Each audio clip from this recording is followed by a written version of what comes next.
Macuilejecat, Cinco Viento.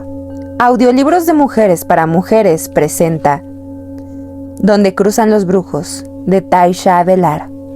Capítulo 3. Después de haber devorado la mitad de un sándwich de jamón, me apuré a ponerme la chaqueta y los botines que Clara me había dado y salimos de la casa, armada cada una de una pesada linterna eléctrica. Los botines me quedaban demasiado apretados y el izquierdo me rozaba el talón. Estaba segura de que se me haría una ampolla. Sin embargo, me daba gusto contar con la chaqueta, porque la noche era fría. Subí el cuello para que me cubriera las orejas. «Vamos a dar la vuelta al terreno», indicó Clara. «Quiero que veas la casa desde la distancia y a la luz del crepúsculo. Te señalaré algunas cosas que debes recordar, así que pon mucha atención». Tomamos un sendero estrecho. A lo lejos, en dirección del este, distinguí la silueta mellada y oscura de los cerros ante el cielo color púrpura. Cuando hice un comentario acerca de su apariencia siniestra, Clara replicó que esos cerros parecían tan ominosos porque su esencia etérea era antiquísima. Me explicó que todo lo contenido en los reinos de lo visible y lo invisible posee una esencia etérea, y que uno debe ser receptivo a ella a fin de saber cómo proceder. Sus palabras me recordaron mi táctica de mirar al horizonte del sur en busca de iluminación y consejo. Antes de poder hacerle una pregunta al respecto, siguió hablando acerca de las montañas, los árboles y la esencia, etc., de las piedras. Me dio la impresión de haber absorbido la cultura china hasta el grado de hablar con acertijos, tal como se retrataba a los hombres iluminados en la literatura occidental. De súbito cobré conciencia de que en un nivel subyacente le había seguido la corriente todo el día. La sensación resultó extraña, puesto que Clara era la última persona a la que hubiera querido tratar de manera condescendiente. Estaba acostumbrada a seguirles la corriente a las personas débiles o altaneras en el trabajo o en la escuela, pero Clara no era débil, ni altanera. «Ahí es», afirmó Clara al señalar un espacio despejado y plano, un poco arriba de nosotras. «Podrás ver la casa desde ahí». Nos apartamos del sendero para dirigirnos al área plana que había señalado. Desde ahí se dominaba una soberbia vista del valle. Pude distinguir un extenso grupo de altos árboles verdes rodeado por áreas cafés más oscuras, pero no la casa misma, pues los árboles y los arbustos la camuflaban por completo. «La casa se orienta perfectamente según los 4 puntos cardinales», explicó Clara al señalar la masa de follaje. «Tu recámara da al norte y la parte prohibida de la casa al sur. La entrada principal se encuentra en el este, la puerta trasera y el patio dan al oeste». Clara señaló la ubicación de todas las secciones con la mano, pero por más esfuerzo que hacía no la podía ver. Solo distinguía una mancha verde oscura. «Se necesita una vista de rayos X para ver la casa», rezongué. «Está completamente escondida por los árboles, y esos árboles son muy importantes», añadió Clara, haciendo caso omiso a mi mal humor. «Cada uno de esos árboles es un ser individual con un propósito específico en la vida. ¿No es obvio que cada ser vivo sobre esta tierra tiene un propósito específico?», pregunté malhumorada. Había algo en la forma entusiasta en que Clara presumía de su propiedad que me caía mal. El hecho de no poder ver lo que estaba señalando me irritaba aún más. Una fuerte ráfaga de viento me infló la chaqueta como un globo alrededor de la cintura. De repente se me ocurrió que mi irritación posiblemente era un simple producto de la envidia. «No quise hacer un comentario trivial», se disculpó Clara. «Me refería a que todas las cosas y todas las personas en mi casa se encuentran ahí por una razón peculiar. Eso incluye a los árboles, a mí y, por supuesto, también a ti». Quise cambiar de tema y, por falta de algo mejor que decir, pregunté: «¿Compraste la casa, Clara?» «No, la heredamos. Ha pertenecido a la familia desde hace muchas generaciones. Aunque debido a los trastornos sufridos por México, ha sido destruida y reconstruida en varias ocasiones». Me di cuenta de que me sentía más cómoda al hacerle preguntas simples y directas y recibir respuestas claras de su parte. Su exposición de las esencias etéreas fue tan abstracta que me hacía falta el descanso de hablar sobre algo mundano. No obstante, para mi mortificación, Clara puso fin de inmediato a nuestra conversación trivial y volvió a caer en sus misteriosas insinuaciones. Esta casa es la fiel expresión de todas las acciones de la gente que vive ahí, indicó casi con reverencia. Su mejor aspecto es su posición oculta. Ahí está para que todo el mundo la mire, pero nadie la ve. Recuérdalo, eso es muy importante.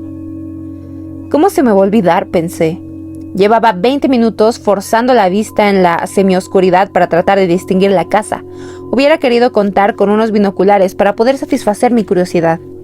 Antes de que pudiera hacer comentario alguno, Clara empezó a bajar el cerro. Me hubiera gustado quedarme a solas un rato más para respirar el aire fresco de la noche. Sin embargo, tenía miedo de no encontrar el camino de regreso en la oscuridad. Decidí volver a ese sitio en el día, para determinar por mí misma si de veras era posible ver la casa, según aseguraba Clara. El camino de regreso nos llevó en un santiamén hasta la entrada trasera de la propiedad. La oscuridad era total. Solo veía la pequeña área iluminada por nuestras linternas. Clara dirigió la suya sobre una banca de madera. Indicó que me sentara para quitarme los botines y la chaqueta, y que los colgara en la percha junto a la puerta. Estaba famélica. En mi vida recordaba haber sentido tanta hambre, pero me pareció impertinente preguntar a Clara de sopetón si iba a haber cena o no. Quizás ella suponía que la espléndida comida de Guaymas debía durarnos todo el día. Por otra parte, a juzgar por su tamaño, no era de los que escatimaban en comida. «Vayamos a la cocina a ver qué hay de comer», dijo tomando la iniciativa. «Pero primero te mostraré dónde se guarda el dínamo y cómo se enciende». Con su linterna me guió por un sendero que daba la vuelta a una barda, hasta llegar a un cobertizo de ladrillos techado con láminas de acero corrugado. El cobertizo alojaba un pequeño generador de diésel. Ya sabía cómo encenderlo, porque había vivido anteriormente en un área rural. En una casa que contaba con un generador semejante, para el caso de fallas en la electricidad. Al jalar la palanca observé, desde la ventana del cobertizo, que solo un lado de la casa principal y una parte del pasillo parecían provistos de alambrado para luz eléctrica. Estas se iluminaron, en tanto que todo lo demás permanecía a oscuras. ¿Por qué no pusieron cables en toda la casa?, pregunté a Clara. No tiene sentido dejar la mayor parte del edificio a oscuras. Obedeciendo el impulso, agregué. Si gustas, puedo hacer las conexiones. Clara me miró sorprendida. ¿De veras? ¿Estás segura de que no incendiarías la casa? Segurísima. En mi casa decían que soy una maga con las conexiones eléctricas. Trabajé de aprendiz con un electricista por un tiempo, hasta que empezó a propasarse conmigo. ¿Y qué hiciste?, preguntó Clara.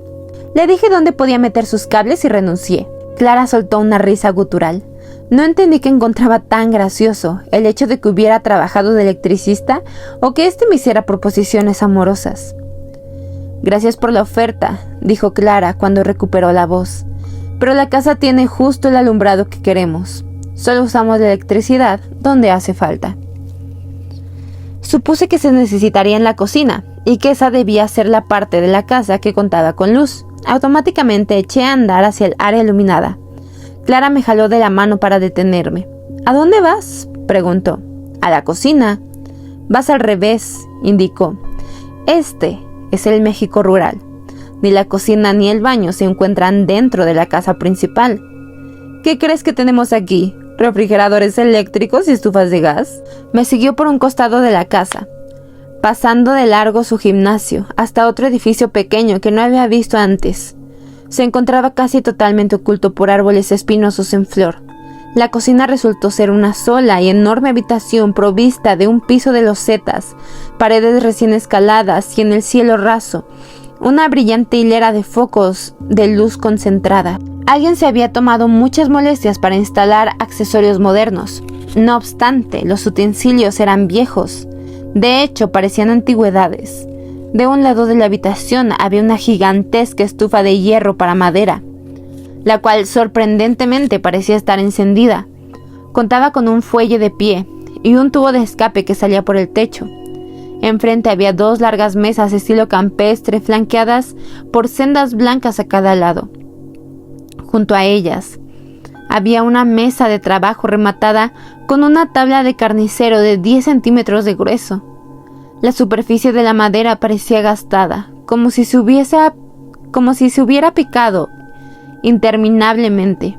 Colgados de ganchos, colocados en sitios estratégicos a lo largo de las paredes, había canastas, ollas y sartenes de hierro y diversos utensilios de cocina.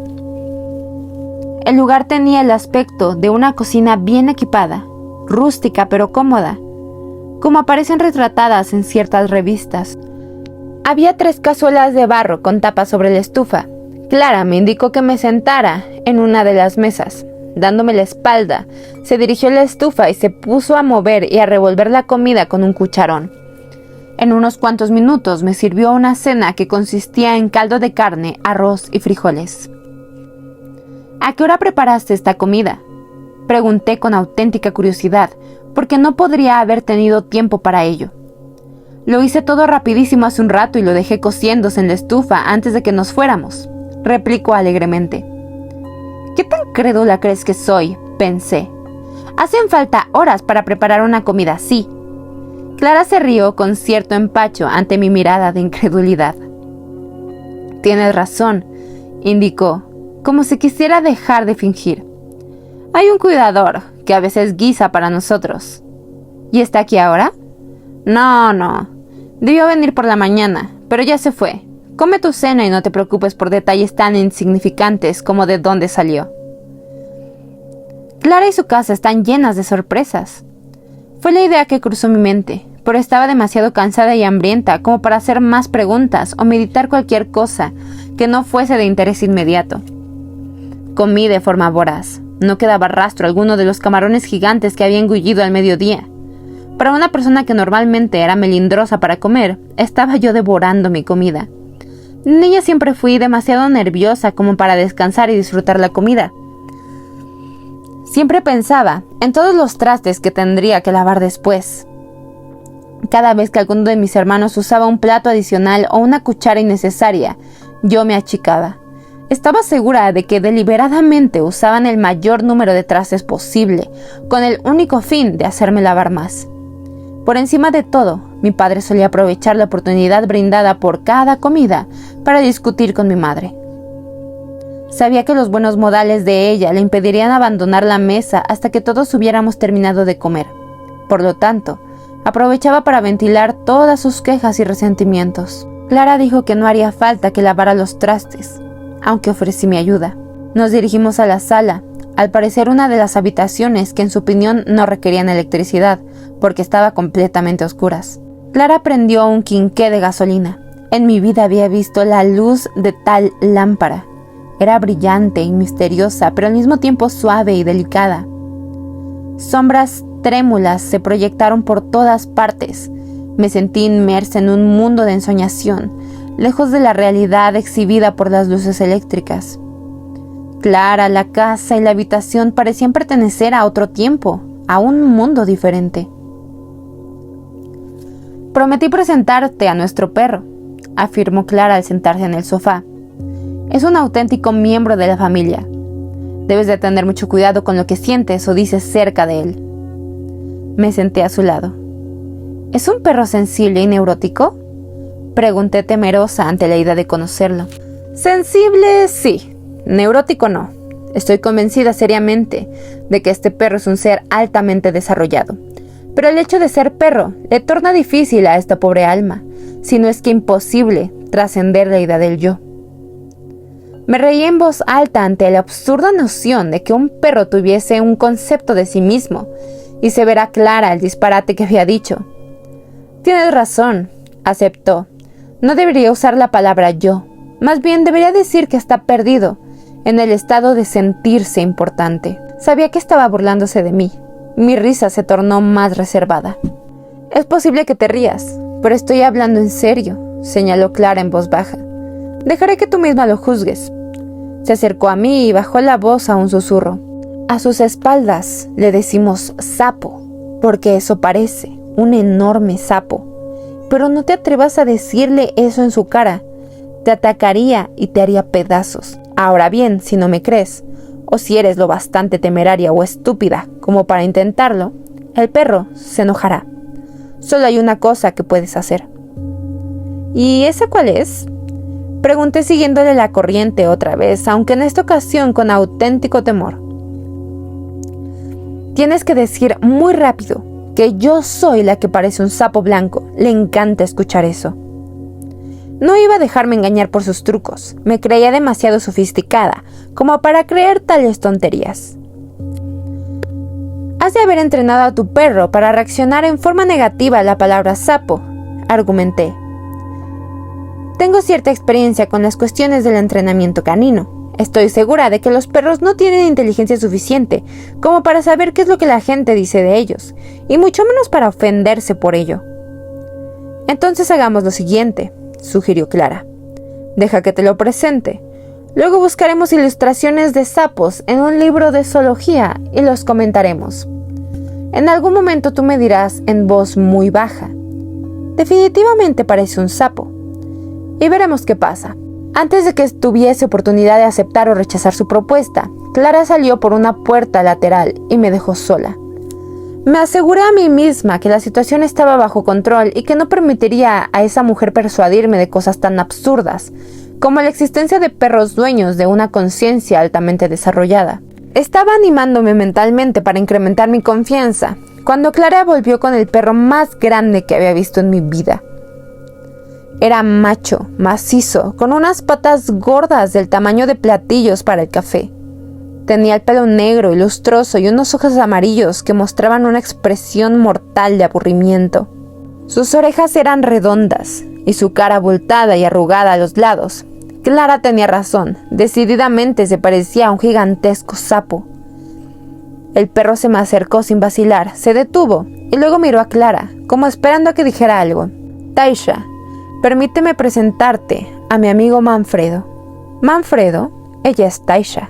Me dieron ganas de largar la mano y estrecharle la pata, pero Clara me señaló con la cabeza que no lo hiciera. Me da mucho gusto conocerte, Manfredo, dije, esforzándome por no reír ni mostrar miedo. El perro se acercó más y más y empezó a oler mi entrepierna. Asqueada, brinqué hacia atrás. En el acto, el animal se volteó y me pegó justo en la corva con sus cuartos traseros, de modo que perdí el equilibrio. En un santiamén quedé de rodillas y luego a gatas en el piso mientras la bestia me lamía a un lado de la cara. Luego, antes de que pudiera ponerme de pie o apartarme siquiera, el perro soltó un pedo justo en mi nariz. Me levanté gritando. Clara estaba riéndose con tal fuerza que ni siquiera podía hablar. Hubiera jurado que Manfredo se reía también. Se encontraba regocijadísimo, instalado detrás de Clara y mirándome de reojo mientras rascaba el piso con sus enormes patas delanteras. Sentí tal furia que vociferé: ¡Carajo, sapo de mierda! El perro saltó instantáneamente y me embistió con la cabeza. Caí de espaldas en el piso, con el animal encima de mí. Su mandíbula quedó a centímetros de mi cara. Percibí una expresión de rabia en sus ojos amarillos.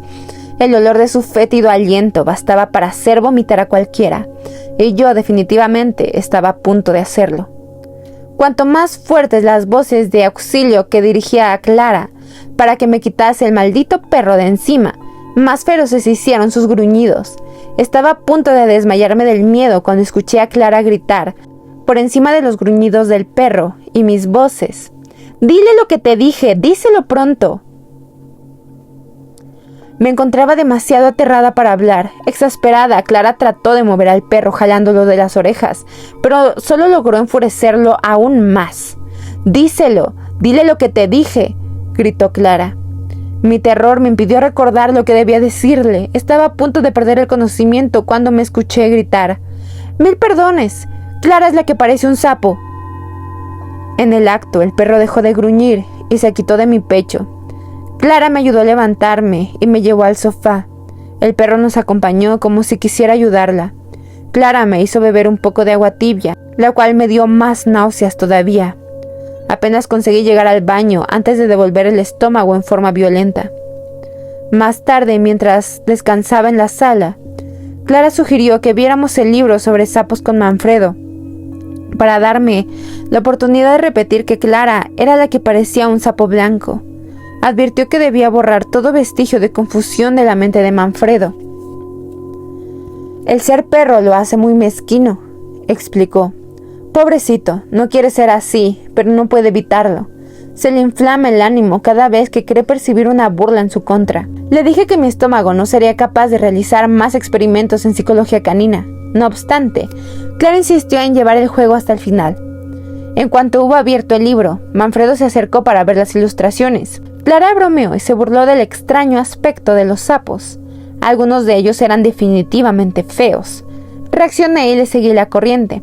Pronuncié la palabra sapo y Todd en inglés las más veces y lo más fuerte que pude en el contexto de nuestra absurda conversación. Sin embargo, no hubo ninguna reacción por parte de Manfredo. Parecía tan aburrido como cuando primero entró a la sala. Cuando con voz fuerte dije, según habíamos acordado, que Clara decididamente parecía un sapo blanco, Manfredo de inmediato se puso a mover la cola y dio indicios de auténtica animación. Repetí la frase clave varias veces. Cuanto más la repetía, más excitaba el perro.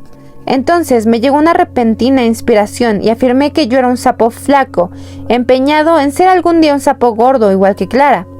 Al escucharme, el perro saltó como si le hubiera asestado una descarga eléctrica. Clara indicó, «Estás llevando esto demasiado lejos, Taisha». Manfredo en verdad no pareció capaz de aguantar más su exaltación y salió corriendo del cuarto. Aturdida, me recosté en el sofá. En lo más profundo de mi ser, a pesar de toda la evidencia circunstancial que apoyaba el hecho, aún no me convencía de que un perro pudiese reaccionar a un apodo despectivo en la forma en que Manfredo lo había hecho. «Dime, Clara», pedí, «¿cuál es el truco? ¿Cómo entrenaste a tu perro para reaccionar de esta forma?» «Lo que presenciaste no es ningún truco», replicó. «Manfredo es un misterio, un ser desconocido. Solo hay un hombre en el mundo quien puede decirle sapo o sapito en la cara, sin incitar su ira. Lo conocerás un día de estos. Es el responsable del misterio de Manfredo. Por lo tanto, solo él puede explicártelo». Clara se puso de pie abruptamente. «Has tenido un día pesado», afirmó, entregándome el quinqué. «Creo que es hora de que te acuestes». Me acompañé al cuarto que me había asignado. «Adentro encontrarás todo lo que puedas necesitar», indicó. «La basinica está debajo de la cama, por si te da miedo salir al baño. Espero que estés cómoda». Tras darme una palmadita en el brazo, desapareció en la oscuridad del pasillo. Yo no tenía la menor idea de dónde se encontraba su recámara. Me pregunté si estaría en el ala de la casa que tenía prohibido pisar. Se había despedido de una manera tan extraña que por un momento me quedé sosteniendo el tirador de la puerta, infiriendo toda clase de cosas. Entré a mi cuarto. El quinqué de gasolina lo salpicó todo de sombras. En el piso había un dibujo de remolinos proyectado por el florero que había visto en la sala y que Clara debió colocar sobre la mesa.